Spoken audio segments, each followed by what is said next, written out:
Coming up on ParaTruth Reborn, we talk to Brian Byers about his conversations with ghosts in Savannah.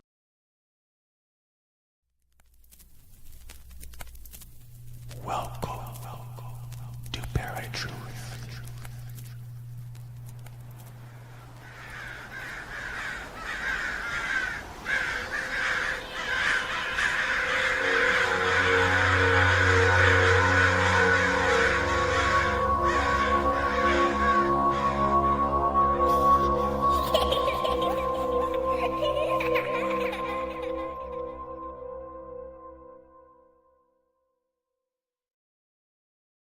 How's it going, Paratruthers? Welcome to another episode of ParaTruth Reborn.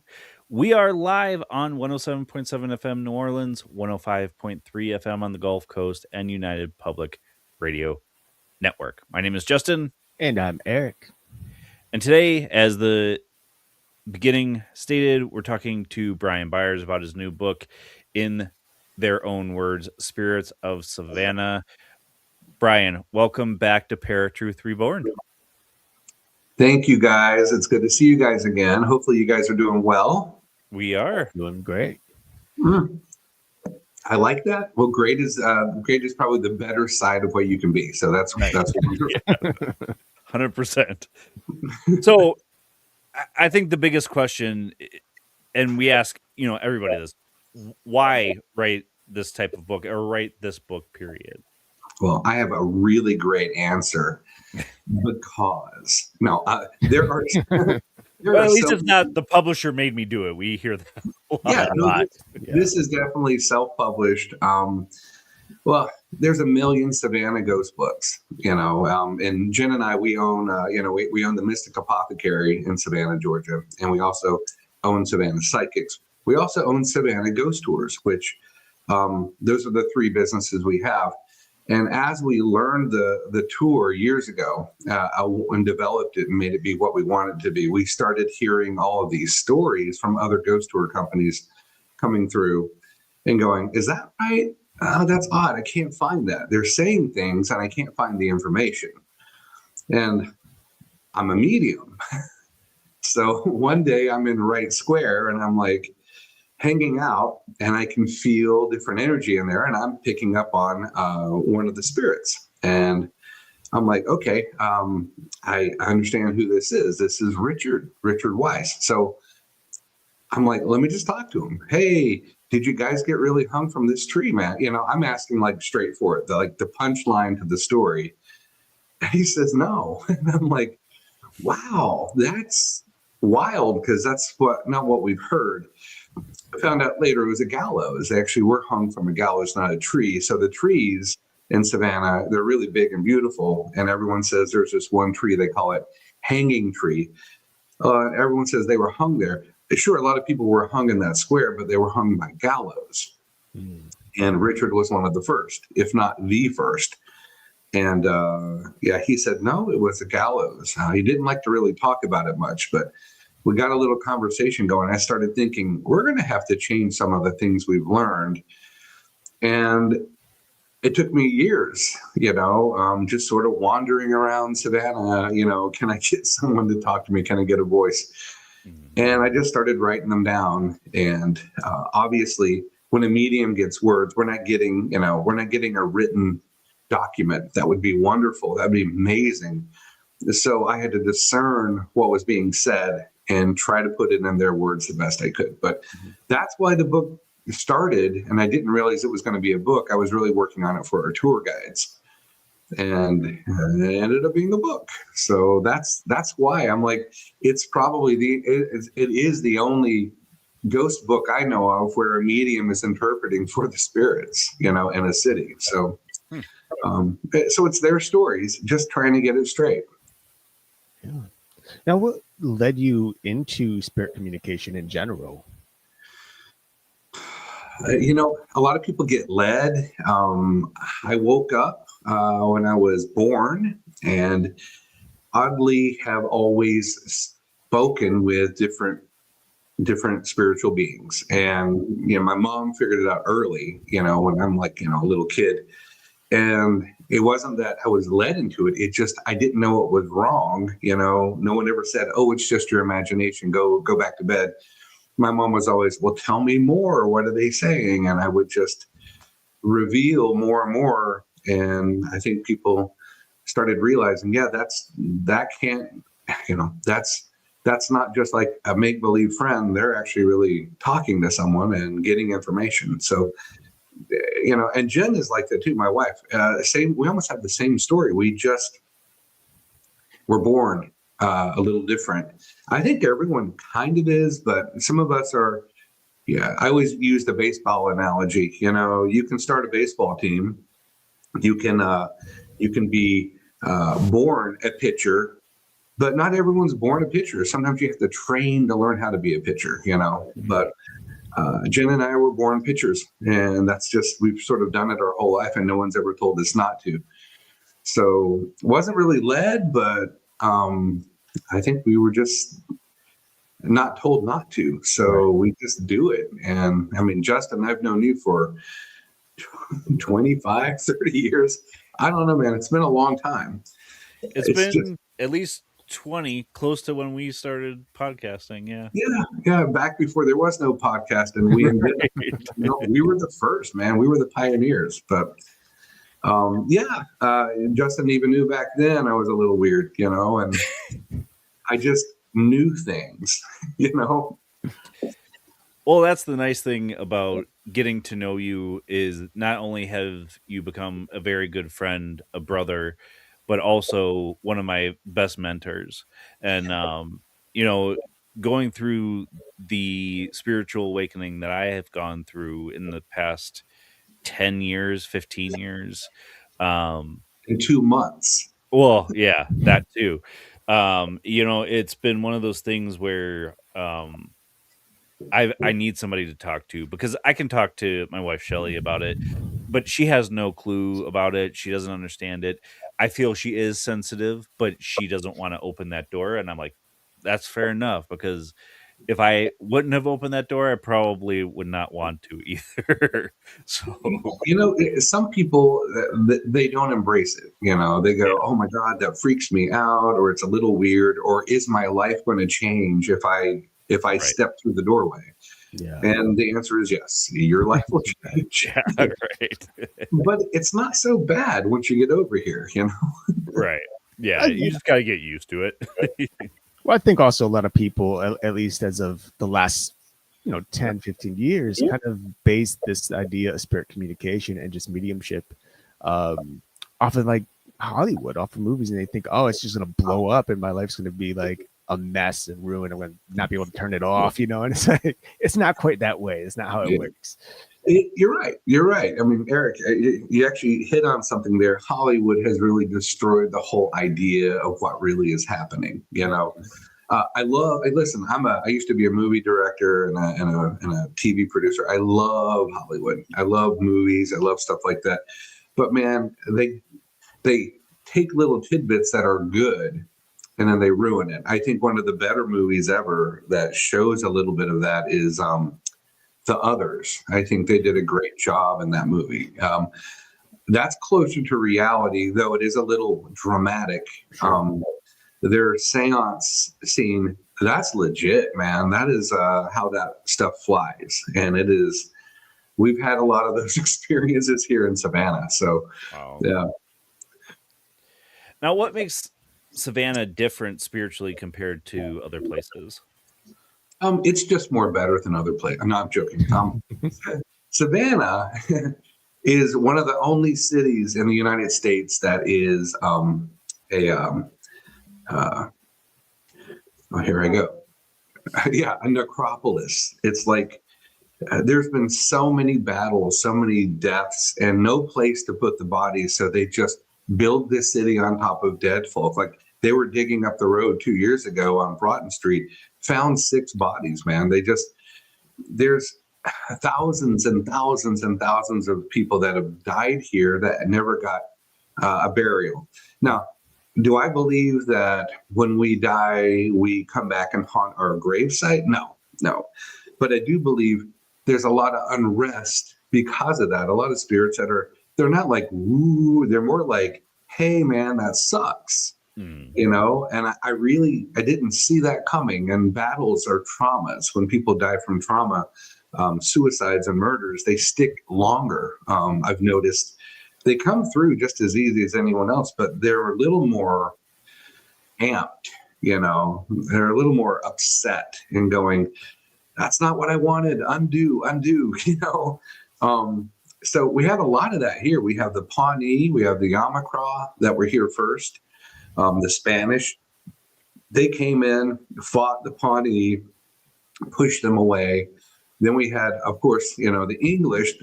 Oglethorpe came over here to found Savannah in 1733 and brought a whole horde of Highlanders with them in Darien, just south of Savannah, thinking we were going to go to battle. And all these Scots came over with hammers and, you know, swords, ready to fight. And everyone was peaceful. So they just drank and ate and had kids, man. They just settled in. That's where our Scot-Irish come from.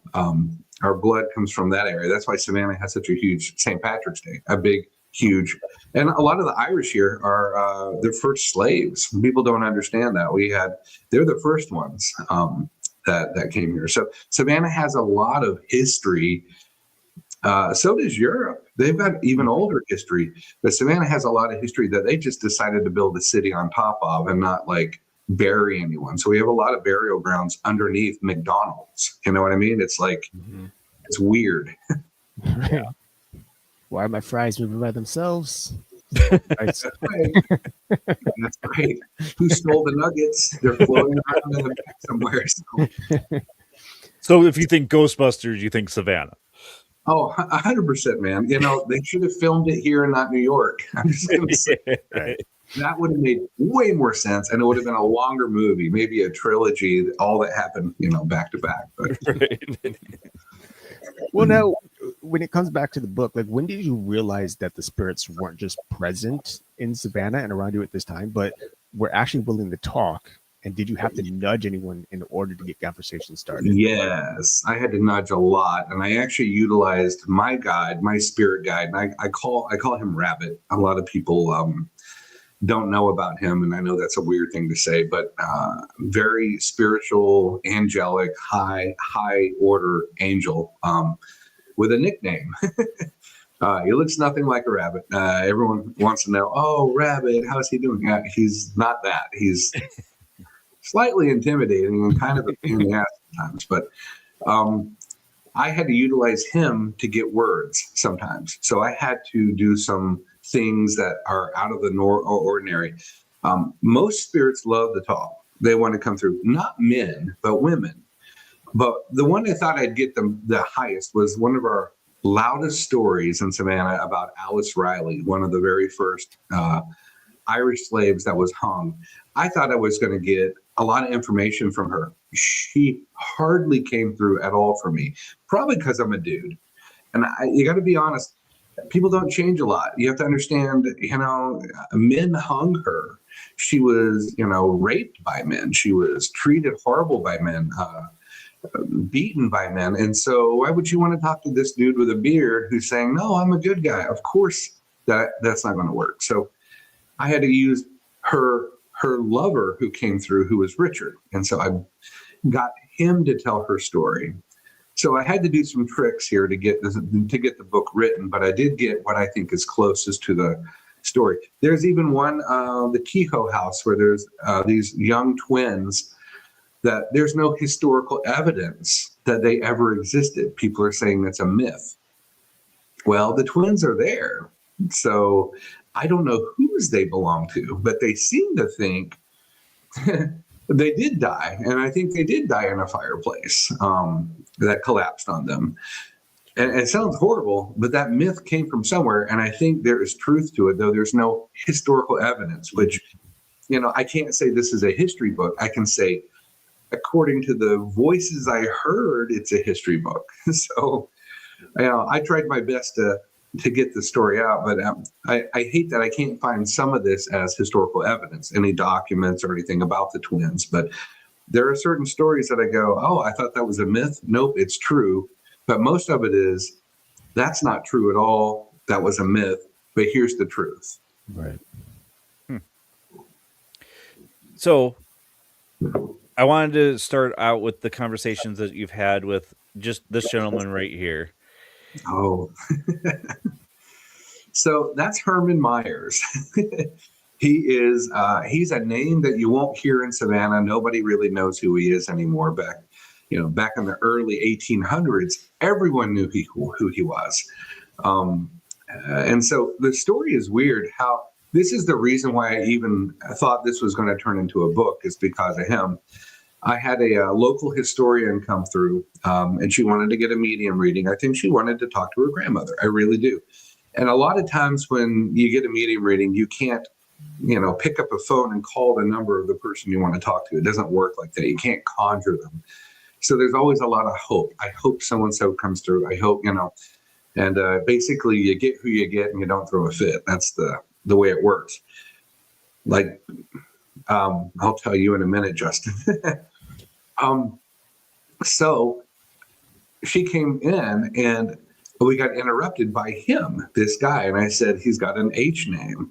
It's like Harry or Herman or something. And her face was just, she went crazy with it. She goes, I don't know any Herman or Harry. And I said, he knows you and you've got something of his and he's excited for the world to see it. And she figured out she had this giant painting that she was having restored because somebody back in the early 1800s had taken a knife to it and slit the face open. And she was having it restored and she kind of forgot that she was doing that. And she's like, oh my God, that's Herman Myers. He's the old mayor of Savannah back in the early 1800s. He's the guy that after the Civil War rebuilt Savannah and made it prosperous. He built the city hall downtown with a big gold dome. This painting is hanging in the city hall in his old office, which the current mayor actually uses to hold council meetings and stuff. So it's crazy that he came through and was excited about the painting being restored so people could see his face again because he's a narcissist. And she didn't want her reading to be about him, but it really was a lot about him for the first 15 minutes. And then I had to tell him to kind of back off. But I thought that was so wild that he came through and wasn't even related to her. So later she had me come to City Hall and she showed me his big portrait, how it was fixed. You can still see the line where it was slit. So while I was in there, I got more information about who did it. And everyone thought it was a political thing. And it's in my book. It's the last chapter. It's the Herman Myers chapter. It was a lover. She was angry at him. He had a couple of people on the side. He was married, but he was also seeing a couple other ladies. And this one got really angry and slit his painting. So that's the person that did it. And he was just glad to have it back because, he loved himself. But, yeah, he did a lot for commerce here in Savannah, built Bull Street, made it what it is today, helped everyone get off their feet and get, tobacco stores and cigar stores going. He was a cigar connoisseur and a whiskey distiller. So he did a lot of that and made money off of that as well. But he's really the reason why I went, this has got to be a book, So once I got that down a little bit, I said, you know what, I'm just going to put it all together and let's just get it out there. And, if people want to read what they're saying about Savannah, you get to hear their story. It's pretty cool. It is pretty cool. It's like you're hearing history directly from the source of history. Right. It makes me want to go to Jerusalem, man. Right. Right. I'm like, let's go talk to some of the prophets. That would be awesome, That'd be super awesome. Yep. Now, when it comes to, because I know you had just mentioned that you're kind of struggling with exactly who this guy was by name. You mentioned a couple of names. She was like, is it? So how do you actually have these conversations? Do you hear these people audibly, intuitively, through tools? And how do you discern what it is they're saying if you're on sure. Love it. You're right. And wonderful question. And I've been trying to work on how to describe this to people. And I think I've gotten it down now. I can even use Justin as an example right now, because there's a guy with him. So I've been talking with this guy behind Justin the whole time, this old guy. All right. Related to Justin. I know he starts with an N. Let me do it like this. He's letting me know he's an and a short word. So at one syllable, he'll go by a one syllable name. That's as far as I've gotten with him so far, but I know he's probably from Justin's dad's side of the family, so he's related. That's my grandfather. There you go. There you go. I don't have his name yet. I just know it's him. So the way it works, I wish I could hear, I wish I could see them, but I know they're around. And I go, oh, there's someone over there. So while I'm talking to you guys, believe it or not, I have gotten pretty good at talking to them at the same time and trying to get two conversations going. Not Ned. There's a K.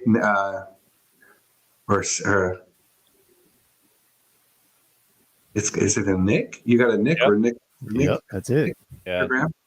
And my dad's name is Junior, Nicholas Junior. Oh wow, that's cool. That's cool. Did your grandfather go by Nick? The short? Yep. Usually, yeah. Because he's comfortable with that. Yeah, he's fine with saying that to me, to you, so you know. But I don't know what he looks like. I know that he's got age on him. I know that he looks younger. He doesn't like the way he looked. So he's probably looking like he's in his 50s or 60s. He doesn't like the whole old look. So he's picky about the way he looks, man. So some people are. He's one of those, I want to look good. You know, I don't. Did you ever meet him? Did you know him? He seems to know you. So. Yeah. I mean. Oh, yeah. Knew him well. We were close to our Grandpa Cancellara, yeah. Yeah, he was the type who always wore a button-down shirt with slacks or something. Yeah, absolutely. Nice dress pants. He just wants to look good. You know, he doesn't want to look old, but he doesn't want to look sloppy. You know what I mean? So he's like, I look good. I like the way I look. Just let him know I look good now. So yeah, that was Grandpa. That's wild. Well, hanging out with you guys, and so that's how that works. Do I get to hear them or see them? No, but I'm asking them. You ever play the game where people write on your back? And and you try to guess what they're saying? It's a lot like that, but it's over here and not on your back. I wish it was on the back. It would be a lot easier. Yeah. Some people will try to write in cursive, and that's horrible. I'm just like, okay, lots of loops. Or if we're doing automatic writing where you let them move the pencil, Jen will know because she can read their sloppy scribble and make sense of it. So she's over my shoulder as I'm just letting it roll. And when they move that pencil around, which is really weird, a really weird experience. If it's not print, we're screwed. But luckily Jen can go, that looks like cursive help. You know, hey, that looks like this. And there's normally someone at the table in the seance that goes, I know who that is, you know, or they'll draw a picture, you know, that's actually cool. But that's the only time you ever get to see it is like an automatic writing. Other than that, I'm doing it out here and just trying to get the right sound. I will mix up G's and J's. And I will mix, if they're J's, and I'll mix up THs and Fs, I've noticed. Someone might say vish, and they're trying to say fish. And I'm like, is it a TH or an F? I can't tell. They feel the same. And I don't know how to explain how I hear it because I'm not hearing it. So, but it's a great question, Eric. I mean, that is, I hadn't really, it's just an odd thing. You get used to doing it over time. It's like throwing a baseball. You get used to pitching a fastball over a curveball. You just know the feeling and the way it tastes. I don't know. That sounds weird, but I know what the words taste like almost. So, I mean, it makes complete sense. I can't tell you how many times I've been asked how I do something. It's like I try to explain it, and you can't. It's like I just do. Yeah, you know, it's just that simple. Exactly. It's hard to describe it if you can't describe it. So you have to kind of feel it out. Yeah, he's definitely hangs out with you guys quite a bit. He must like the show. Yeah. He's always one of our biggest supporters for sure, like in general in life. Cool. He listens. He thinks it's great. So that's pretty cool, man. You guys are lucky. Yeah, I'm pretty sure it's from his line that we both have gotten our sensitivity from. Uh, Mhm. so it doesn't surprise me that he's around. He actually came to me years ago when I was having difficulties with my ex-girlfriend. And he came, I was just distraught, and he's like, "It's gonna be okay, kiddo." When he said kiddo, I knew who it was. That's wild. That's wonderful. That's when you know everything's fine. Mm. Now, doing this book, were there any messages or stories that surprised you or even unsettled you at all? Oh, that's a good question. Unsettled? No, I've explored Savannah quite a bit. Gotten to connect with a lot of spirits. Some of them I still don't know their names. We even have some upstairs in our apothecary that I even write about. There's a chapter on the Mystic Apothecary, 311 West Broughton Street. We had a fire up there, and there's some gentlemen that were sleeping up there and did not get out. The only way out, because we're on the third floor, is a ladder in the middle, which the fire blocked them off from the ladder, and they suffocated, and then they burned. I don't think that they had to experience the burn part. They seemed fine with the whole thing, but it's cool to get more information. One of the guys we know, he came through in a séance. His name is Moses. And very cool guy, very nice. He just sort of hangs out with Jen in the back a lot, which is pretty funny. But our friends, Chris and Megan, they own the Savannah Paranormal Museum down the street.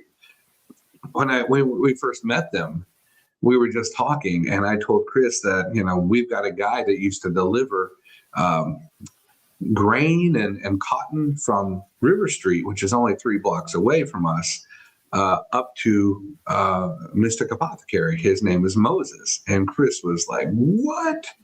Because he had an experience at Moon River, the brewery, with a guy named Moses that overwhelmed him.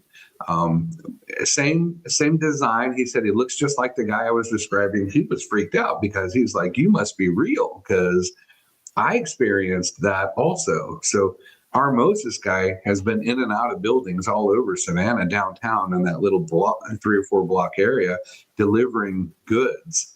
Oh. So he feels very comfortable in our area. But it's cool to get that information from Chris, going, wow, you had the same guy. And even Megan, his wife, was like, I can't believe it, because she was with Chris during that and actually helped him, because Chris started to black out. Was not used to having that type of spiritual encounter. And so she helped him. But yeah, we had just met them. It was like the first day we met. So they were a little freaked out. That I'm like, your Moses lives upstairs from us, man. So, he's like, well, that'd be cool to meet him again, So I think he's cool now with wanting to do that. But That's awesome.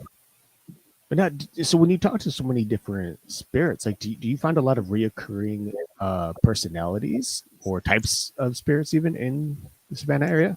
In the Savannah area, there's not as many old spirits anymore. So, I can say the personalities don't change much. Like I can tell you, men don't like to talk much. If we get a guy that comes into a reading, I'm always going, oh, great, it's a guy. Even if the person wants a guy to come through, they're like, oh, a guy's coming through. I'm like, yes, there's a male energy here. I can feel them.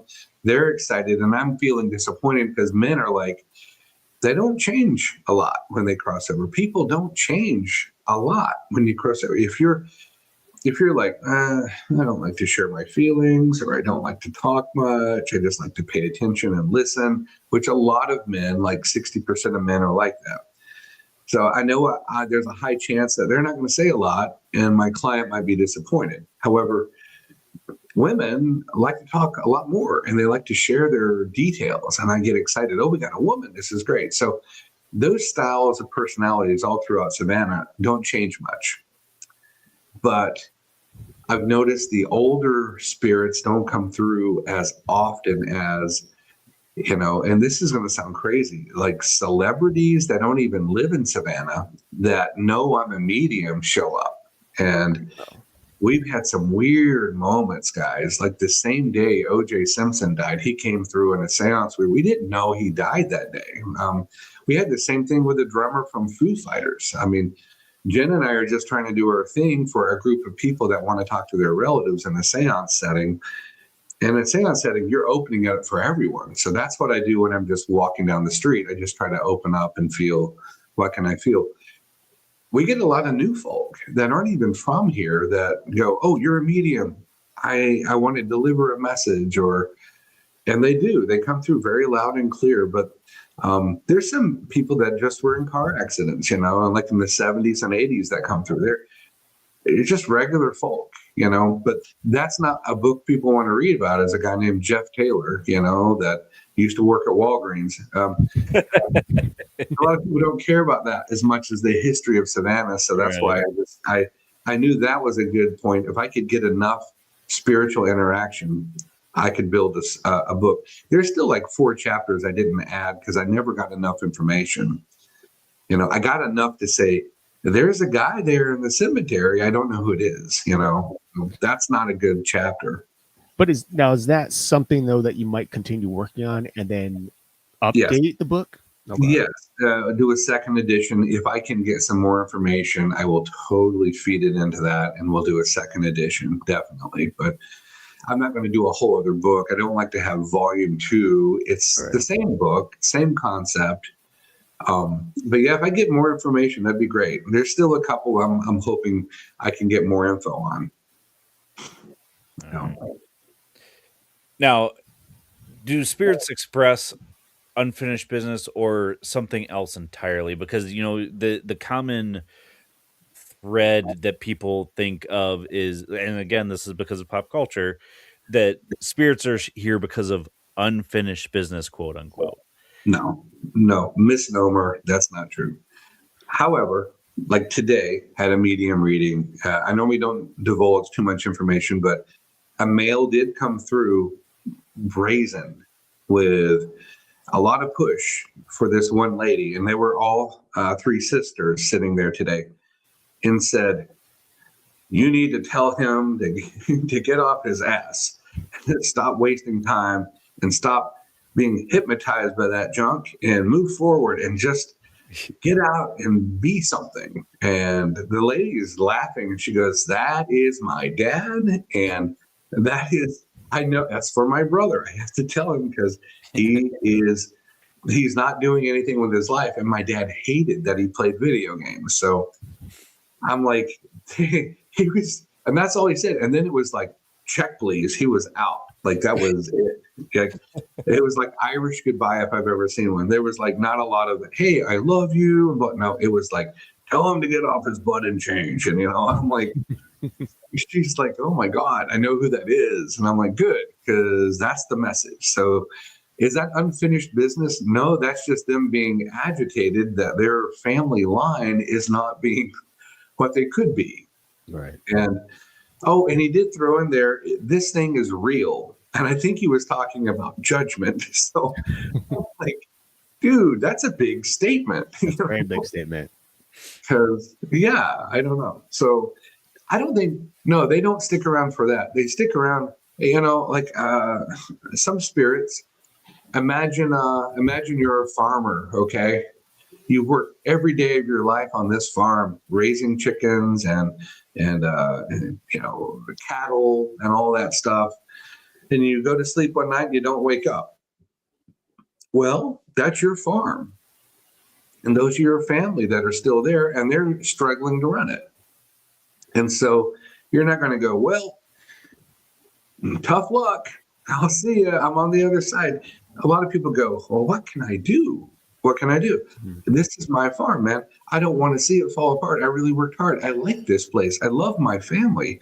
I feel bad that I'm not here to actually physically do it. So they'll stick around thinking they're trying to help. And there's not a lot they can do. But you ever feel like you don't want to get out of bed? I know you guys know, both of you know exactly what I'm talking about. I can know Eric is. I know Eric. I know Justin. I know you do, but I can tell you, Eric. Some days getting out of bed.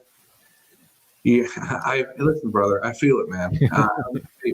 When you are laying there going, I don't feel like it. I'm just not going to. I think I'm going to call in sick. And all of a sudden, you get this push. It's almost like there's a weird whisper that says, "Look, just get up. Mhm. Get up. I know you don't want to. I know you're not looking forward to it. Get in the shower, brush your teeth, do this." And then the next thing you're out and you're going, what got me up? What changed my mind? You got folk yelling at you going, no, sir, I'm not going to let you just lay around and feel bad. Get off your ass, get out there. And that's why they're here. And that's what you're hearing are people that have crossed over pushing you out, making sure that you're the best you can be. They know that you're looking for fulfillment anyway. Your family knows. They're not omnipotent. They don't know everything about you, but they know enough that they can. You ever see Christmas Carol, the Ghost of Christmas Present? Yeah. They're in your house. They see what you're doing right now. They're going like Mr. Nick over here, watching, going, I love this. This is great. He loves this stuff. I think it's awesome. They will not let you feel depressed. They will not let you feel melancholy. They don't want you to. And you'll fight it. I know Eric does. You'll fight it going, no, leave me alone. I don't want to get up. But you do. And when you do, you're glad you did, and that makes them smile. So that's not necessarily unfinished business. They just feel like they're helping, and they will encourage you and push you. And it's pretty awesome. There are other spiritual beings that do the opposite, but I don't want to get into that pretty much. That's kind of a weird whole other ball game. But because there are a lot of different beings that we don't even understand. Some of them are just not very cool. Yeah. Well, now, so with all of the stories that you've heard and you've talked to these spirits about, was there any particular story that was just like emotionally affected you heavily? Oh, wow, that's a heavy duty one. There might be one that's not even in my book. There's been quite a few that I feel bad about. And I will tell you, there's one actually, the story doesn't get told the right way.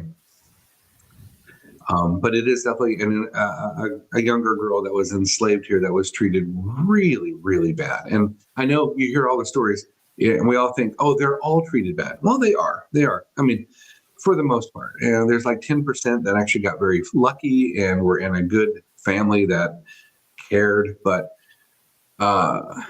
servantry is abuse. And there's a lot of abuse that happens. And there's some things where girls have given birth after being raped, where the child is dead, and they have to watch that. They have to experience that child being taken away and being killed, and it makes them want to commit suicide, but they can't because no one lets them. So they have to live with this, and then they get pregnant again, and not by their doing. And then they have to know that child, while she's pregnant, is going to be murdered because they don't want that in their family. So there's stories like that, and they're all over, man. It's not just Savannah, they're all over. But when I get a story like that, it's moving. I've even had some very recent stories just from locals that come in that it's just not, it's unfair. It's just unfair. And so I'm a very sensitive person. I know I have to separate myself when I'm doing a reading, though my eyes will get all watery, and I'll try not to be. But there's a lot of stories here that are just rough. And I don't think no one will really ever understand unless you were in that person's shoes to understand exactly how bad that is. Yeah. We can say the story like the girl that just kept watching her children die, knowing that they're in her belly and they're going to die. It's like horrible. It's horrible. But saying it is one thing, experiencing it and feeling their feelings, which is another thing that happens when you're communicating with them. I'm discerning their feelings about things. So I can pick up on that. And a lot of times it's pretty emotional and I can get a little thrown off. It can ruin my day pretty much. But yeah. I can imagine. Yeah, there's a lot of that. But I think a lot of really good mediums would tell you the same thing. It's hard and you got to separate. You got to just separate. Yeah, I mean, I'm very empathic, so a lot of times it's very hard to understand what emotions are my own and what are somebody else's or a spirit's for that matter. Yeah, it's hard, man. It's hard. Yeah.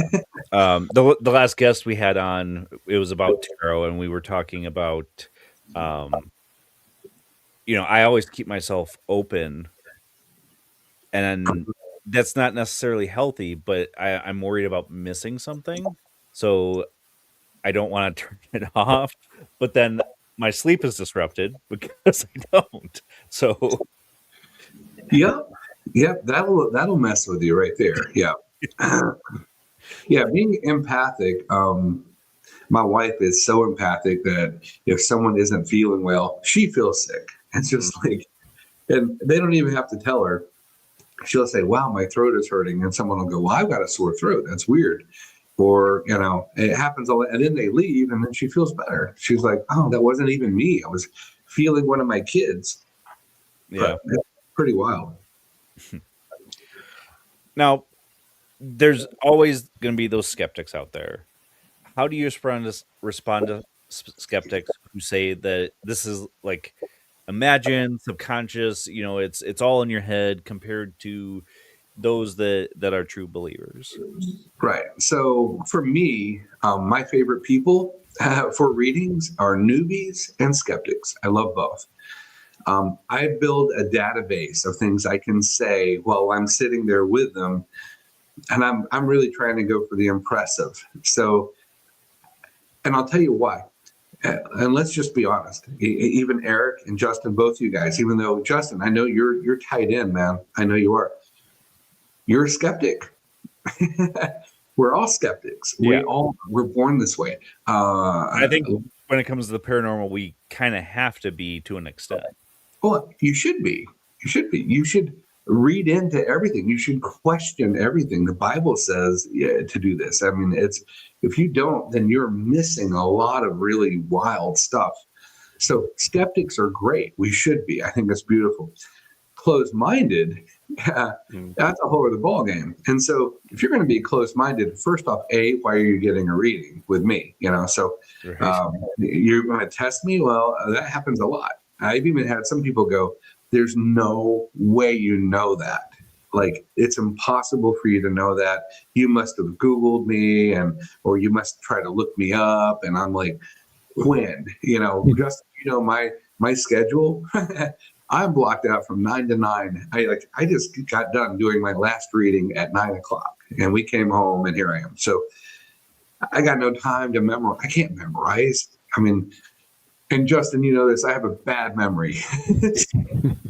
There's just no way. I forget, my keys. I forget things. I'm old now, and that's even worse. So, but I love skeptics because what I try to do when I'm doing a reading with them is build the database while we're connecting. Like even with you guys, Mr. Nick here. I got another thing of information from him earlier, and I'm just in case I need it, in case someone goes, how do you know that's Nick? You just said N. Well, and you said Ned, so I'm guessing one syllable names trying to make it go faster. I do know he's born in the first year of the year, which would be January. He's either born in January or he died in January. It's one of the two, but that's his birth year. And we're born into the world over here, and then we crossed over, which is another birthday. So it could be both, but I know I got January out of them, which is the first year or first month of the year. So I'm constantly trying to build things. So if someone wants a little more information, I can say, well, their favorite color is this, or whatever information I can get from them that would be evidential. But really what it comes down to for me and skeptics, I love them. I think they're my favorite people because I like watching a skeptic go, damn, all right, that's wild. Coincidence. I love that. What a coincidence. Yeah. Yeah, it's a lot of coincidences. I think if we have too many coincidences, it's not a coincidence, right? Right. How many does it take to not be odd and coincidental? But I like them because they do push me to be sharper and to try and be a lot sharper. It's hard. Like Eric's a little harder to read. It's not that he's closed, he's private.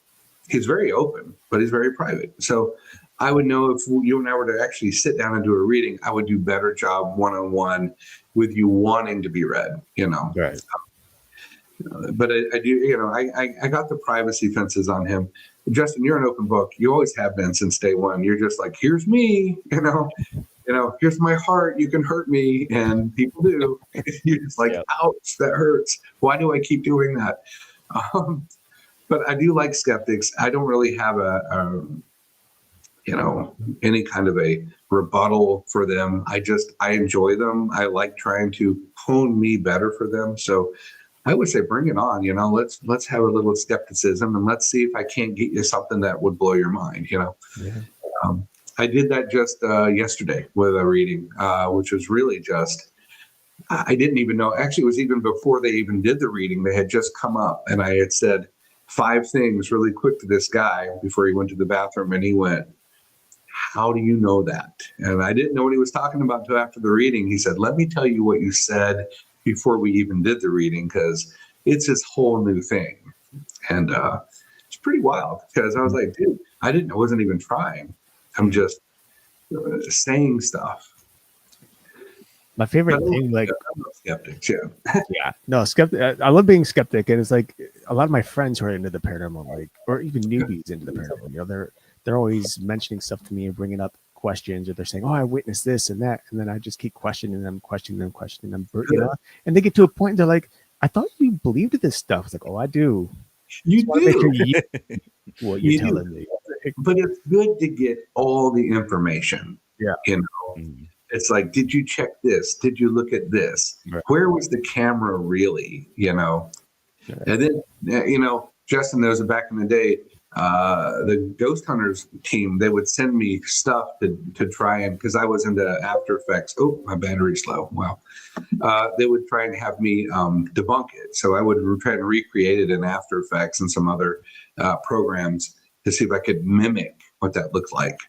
And I think it's healthy, very healthy to be a skeptic. Yeah. But now, so what would you say to someone who is afraid to believe but wants to believe? Who's afraid to believe but wants to believe? That's weird. That's a very interesting person. They would be afraid. I would need to know why they're fearful. Like, well, what are they afraid of? Is it their life changing? I mean, I would get that. I think so. In my experience, from people that we've talked to, just throughout this whole podcast life of ours, I know we both encountered people who are interested, who like they want to believe, but they're afraid that if they do believe, then they open this door, and that door could lead to something very negative. It could lead to something. As again, it comes back to the whole. Yeah, I would tell them negative is relative. I mean, you could walk out the door and get hit by a car, or you could get stabbed by somebody, or ICE might show up and throw you into some weird alligator prison. I don't know. There's negativity everywhere. The spiritual world is also like that. There is that, but is it everywhere? No. The majority of what happens here is not negative at all. And when it is negative, you can kind of feel it and see it and go, oh, I don't want to do that. So, I mean, we've had readings where we've had an unwanted spiritual being come through and start writing swear words. And we go, ooh, we got to close the circle and start again. Get them out of here, clean it, and say, we don't want that. We don't want foul language. We only want good folk. So, but you can kick them out, Yeah. Now, what message or messages do spirits most want the living to hear, like in general? First thing, always, I'm okay. That's like almost every time. Tell them I'm okay. I'm fine, because they're worried about them, because they're sad because they're gone. So that's the first thing. And then the second thing I notice a lot of is it's either I had no idea, but this is real. We're actually over here. We're actually okay. We keep going, you know. It's the excitement, you know, of this is a real thing, you know. People that were atheists that cross over going, holy crap, here we are. This is cool. It's normally very positive. The big one I get a lot of, especially if it's someone younger that crosses, is not to feel guilty. Don't feel bad. You know, let go of that because I don't care. It's fine, and I don't care about my stuff. It doesn't matter who has it. I don't care. I don't care about the farm. I don't care about the house. It's okay. Do whatever you want. I don't care. I'm not there anymore. It's not mine. You can do whatever you want.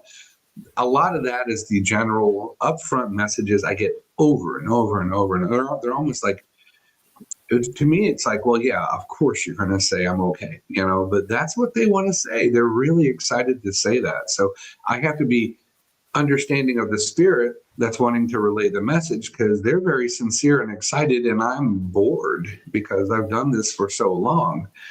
So I might come across as very nonchalant. By the way, they're okay. And my client's crying and the spirit's excited. Tell them I'm really fine, not to cry. I don't want to see you cry. And I'm saying these things and they're like, wow, really? And I'm like, yeah, well, you're not acting all, I hear it every day. So I have to remember, I have to act surprised sometimes too. And I will, sometimes I'll pretend to go, oh my God, they're fine, you know, and it makes them feel better. I know it sounds terrible, but you do it every day and every day. It's the same story. So that's the message is I'm okay. Don't feel guilty. And I don't need my stuff. Yeah.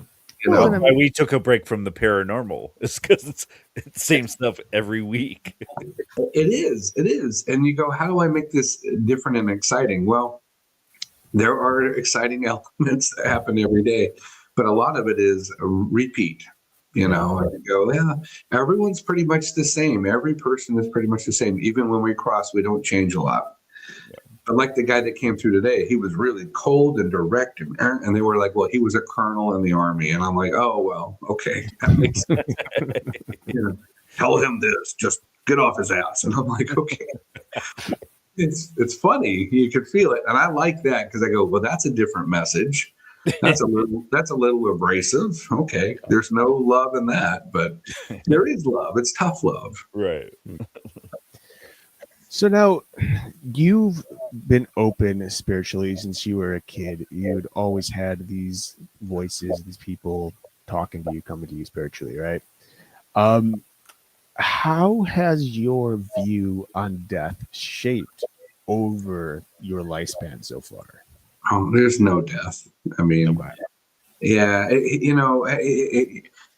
even when I was younger, I'm cool with it. You know, it's like, I know that this is fine. So, but how do you tell everyone else that? You know, you can't. So everyone's scared when they die. And I've kind of been with people as they cross over. And it's amazing what they experience. You know, a lot of times they go, oh my God, so-and-so's here. And I'm like, there we go. You see them. Wonderful. I feel them. This is great. We're doing this together. And then 3 hours later, they stop breathing and they're happy. They, uh,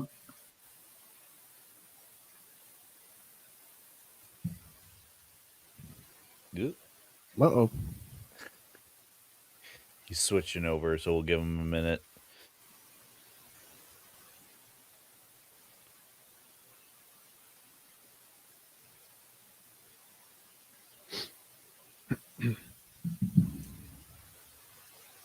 Well, no need to give dead air here, I suppose. Sorry, guys.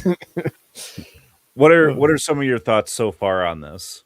No, I mean, it makes sense. And again, it lines up with a lot of what we've learned over the years, talking to various individuals who are psychic mediums, who speak to spirits in general. But it's also a lot of what you've been talking about on your own spiritual journey as well. Just how, especially like the way that Brian describes how he receives messages, I think was actually very very well done, because that's something that a lot of people can't do, and I think he kind of hit the nail on the head in his explanation, because at least it made sense to me, you know. And I kind of get it too. Like, there's always those things that we do, or that we, you know, I guess that we do that just makes sense to us, or things that we understand that just make sense to us. But when we try to explain it to somebody else, it just doesn't work. There he is. Okay, so my battery died. So nice, right? Isn't that just? Actually, I should have said something even cooler. Yep. Maybe he's not real. Maybe he's a spirit as well. It's a glitch. We've been talking to someone else the whole time. He's just now calling in. He forgot it was at 11 or at 10. Thought it was 11. Okay, so yeah, battery died. I should have said something cooler, like, yeah, the spirits were angry with me, and they. So where were we? I don't remember. Yeah. How has the work changed how you feel about death, basically? Oh yeah. So no, death. I'm okay with it. I know that this actually is better on the other side. My wife and I are kind of excited about what happens next. So yeah, I know that sounds weird to tell people, but that's real. That's authentic. Yeah. I mean, I think it's better, in my opinion, it's better to have something like that to look forward to rather than fear it, like so many people do. Everyone nowadays is like, I gotta get this done, gotta do this, gotta do that, gotta, have all these things aligned before that day happens. And in reality, it's Right. like there's so much more that happens beyond your life here in the physical realm. Yeah. 100%. And I'll tell you, if I didn't have so many weird experiences, I might feel a little different. But Mm.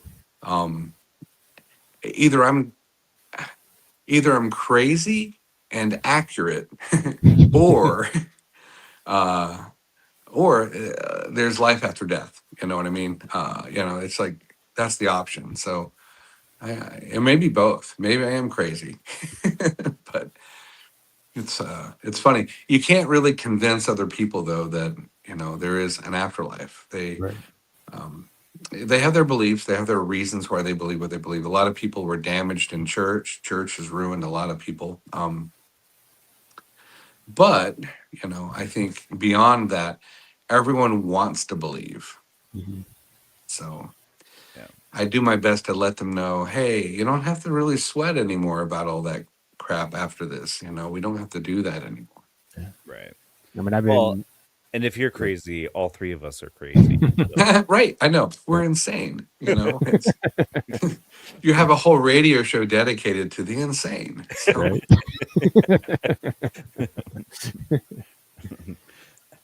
Eric, what were you No, gonna I was just gonna say, like, the whole idea of like I want to believe it always makes me think of that poster from the X-Files. It's like, 100%. to this day, for the last 20 years, I want to believe every single day of my life. And that's why we keep doing this too. It's like, even though we do believe, we want to know more. Mm-hmm. Mm-hmm.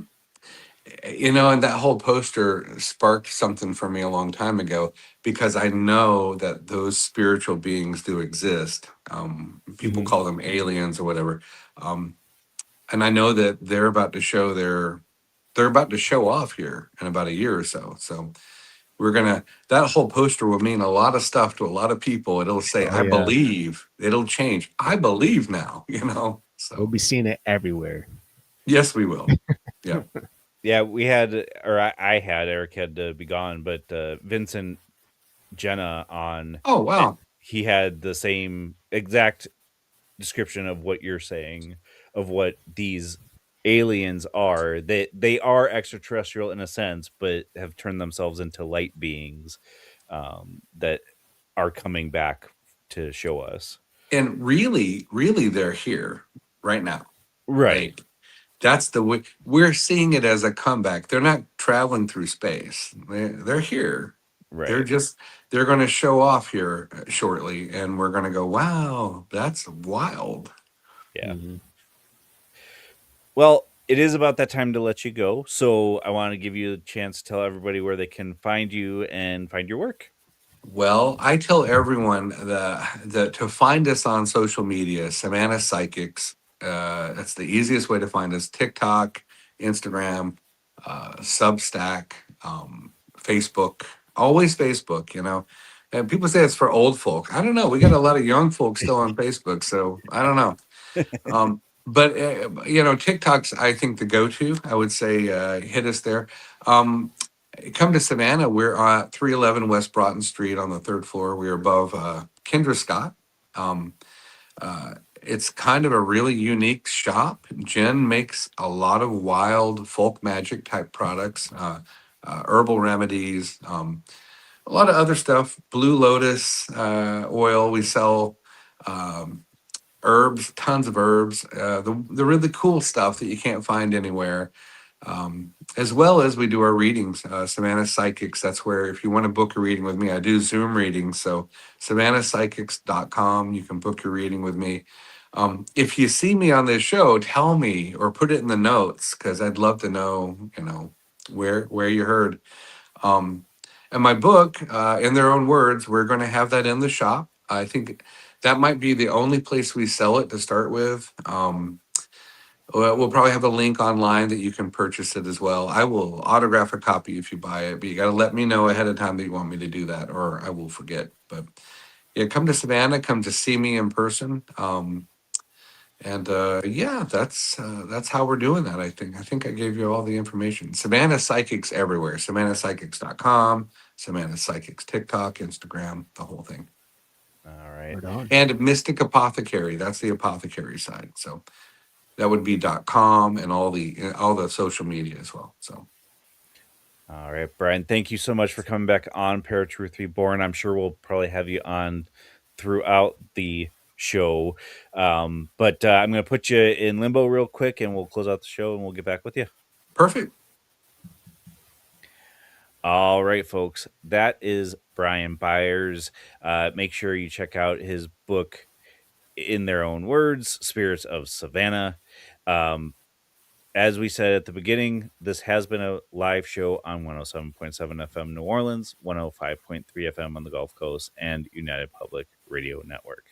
Until next week, folks, where you'll find us same time, same channel. My name is Justin. I'm Eric. Peace.